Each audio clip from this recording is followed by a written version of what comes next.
शनिबार होइन र ए म्याम एकछिन हेर्दिनु है यहाँ म टोइलेट गराउँछु हुँदैन नि दाइ त्यस्तो गर्नु त आशिका दिदी अनि मास लाउँदैन कस्तो चिन्नु भयो त को रे miss He asked me who I am. Who are you I'm also asking you who are you? Ashika आन्टीलाई चिन्दैनस् तैँले केमा तिम्रो आन्टी जस्तो लाग्छ यो मिसले त लुज गर्छ ओए यस पास हुने भयो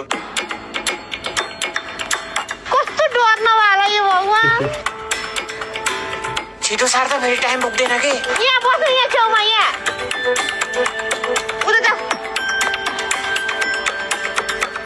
खै त आज त टाइट नै गर्छ त नि ओए सार्दै सार्दै भाले भएन यसको नाम के हो खै खोइ उसको नाम यो दाइको नाम चुप्लाकै फुच्चे फेरि पिठा खालास नि कुकुर अमरी साकी रिसा छैन हेर्नु त छाल आँखाहरू न आँखा ओहो कति कति कति आउ ल कसले फाले ताड फेरि मैले हेर्नु भूत त मेरो हात देखिरहेको छ अहिले फेरि यताबाट फाले एउटाले म्याम डस्टबिन हाल्न